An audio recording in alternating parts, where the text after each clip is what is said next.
Hey folks, and welcome to the Pipnotic Symposium for the 15th of November 2022.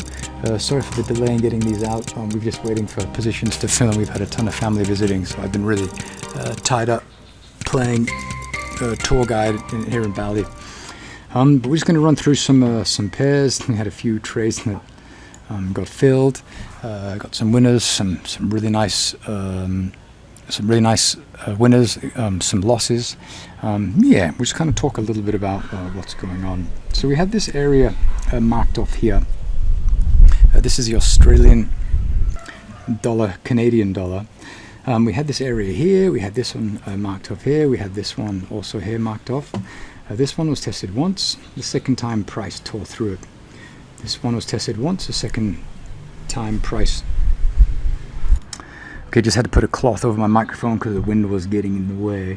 So we had these two areas, and these were tested each once and then removed. And this is just, I think, an important note to self, that when an area is tested, I mean, the available liquidity in that area following the test is less. And this is just a really good example of that. Tested once, price didn't stop, didn't look back. Tested once, price didn't stop, didn't look back. This one tested once, price tore through. We went to the edge of it, but it's gone. Okay, and so you have to really keep this in mind. So for the time being, looking at this pair, there's nothing to do, so we'll move on. So now looking at the Australian dollar, Swiss franc. So we're still waiting for price to get up here. Has not yet happened, so we're just waiting for this to happen. We might have a bit of a bigger correction here because we've got this going on as well. The histogram is also beginning to show us that price is going to have a little pause from the selling. So waiting for that one. Australian dollar, Japanese yen. Price. This area here, it was tested once. Price came down to it, we went through it, and this is where price turned here. Okay, so, and the other example, the Aussie CAD, price tested it, the second test, price tore through it. This one, we had one test and the price stopped at it, so you can't make any generalizations about it, but what you can do is just say, if it's been tested once, then I'm not going to touch it again. And this is just a really good rule of thumb. If you're sitting in front of the computer and you have the ability to quickly get out of the trade, should price have a reaction the second time, that's good, but you can't really expect these sit and forget scenarios on non-fresh supply or demand. So just be really careful about that. We've got this one here. Still waiting for price to get there. You can see how price has attempted to move back up into this area, but we failed. We tested it more or less on the release. So what's this? This is a test. So this would be the second test. So keep that in mind from now on. Okay, the Australian dollar, Kiwi dollar. Okay, we had this area of supply tested. Price ran away. We're hoping for price to come down here. I can see, but price did not quite get there. We went to the buy zone, this is the buy zone for this area of demand, and we went just through the buy zone and then we turned around. So we didn't even get to our entry, so that was unfortunate.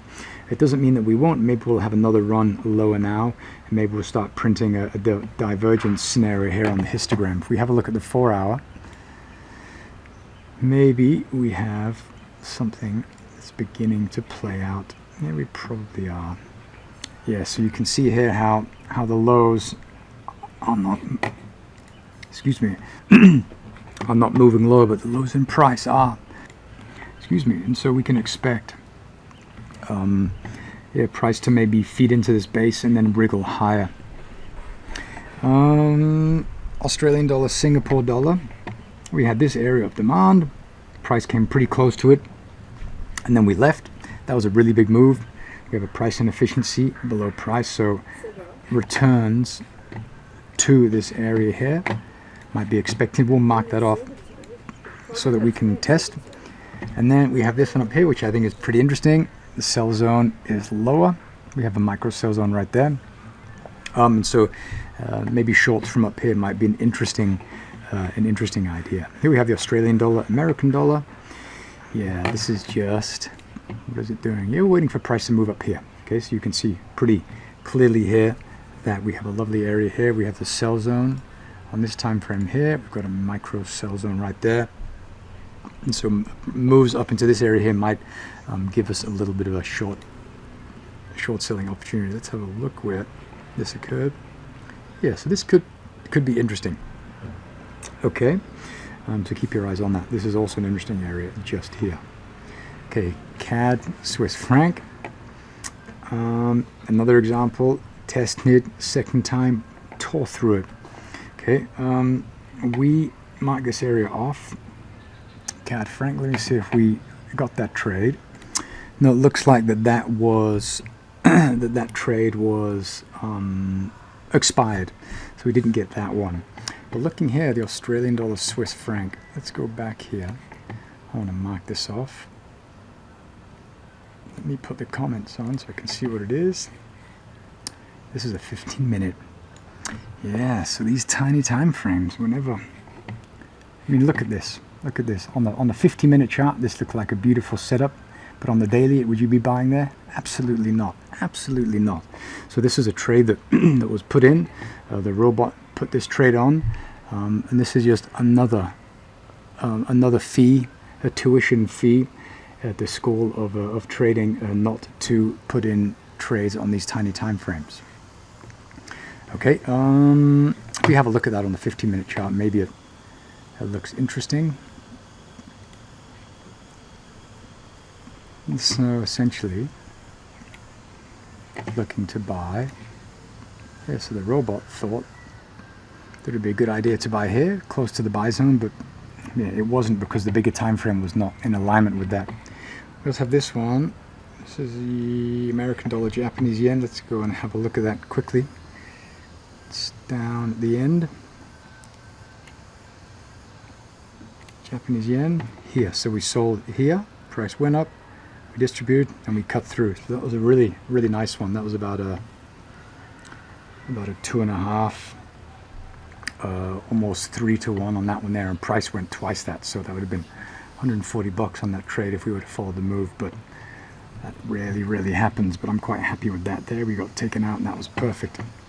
Okay, so let's see what else we have. Let's go to some of these pound pairs. Had this area of demand, testing it, price came up to this area here. I think we got out of this trade here. Let me see. Yes, so we sold here at this little box here, and I'm thinking that was maybe a 1-to-1, maybe out of that trade. And now we have another entry to sell a little bit higher at the beginning of the sell zone, this being the area of supply and the high of that area, just there. Okay, so this was the area of supply, sold here, got about a 1-to-1 more or less, and we have another area just up here. That's probably a 4-hour area, so let's take a look at that. Yeah, so you can see here the bar, here price moves down, we distribute, we move away, we consolidate. Okay, so we begin to distribute liquidity. Okay, on the buy side, so we're buying on the sell side, we're selling on the buy side, and then price cuts away, and this entry is above that area there, so we'll leave that in maybe and keep an eye on. I'm going to watch this one like a hawk, because this is not super beautiful, but the fact that it's above this area of distribution gives it a little bit of merit, so we'll continue to watch that. Okay, the pound, Swiss franc. Yeah, we're currently in this trade now. We got filled here. Let's go.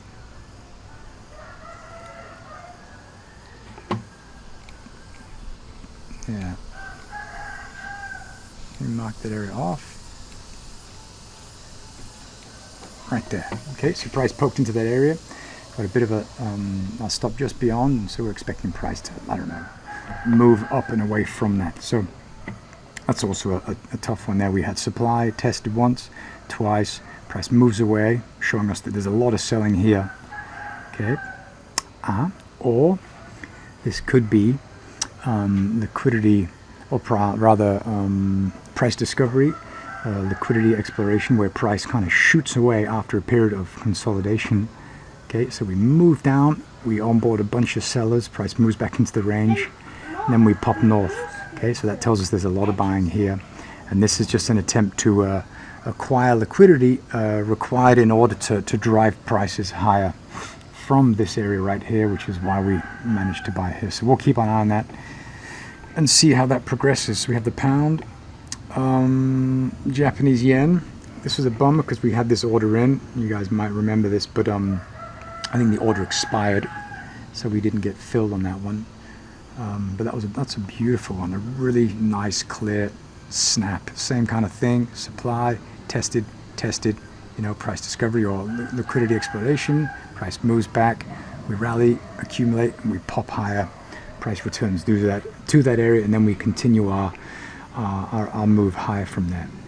Okay, so if we look here at the pound, Singapore dollar, yeah, Robot thinks that's a great idea. I'm not too pleased about that one. I'd probably be more keen about selling up here, the sell zone being up here, so we'll keep our eye on that area right there.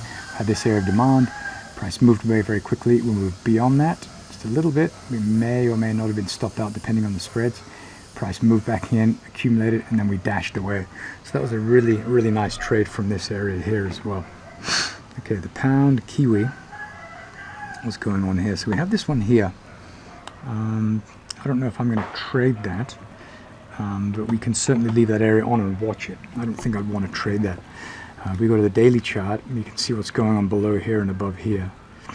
You can see that this is a nice area of supply that was tested once before, established over here to the left. Price came up, we reacted to the chart, and then we moved away. So nothing to do for the time being, but we're going to watch this 4-hour area and see what happens once price returns. The pound American dollar, yeah, so we have this area here. This is a daily area of supply. You can see right there. Okay, something like that. We've got this area here. So here we have that whole, we have value. Okay, we have prices above, prices below. So we'd expect price to maybe move back down into here and move higher, or move up into here and then move back into this range here. But for the time being, there's nothing to do, just waiting. Okay, if we have a look at this one here, we're getting very close to this area of supply. We tested it almost to the pip, and just here, and then we started to move sideways from here. So we don't know what's going to happen, but the area's been tested.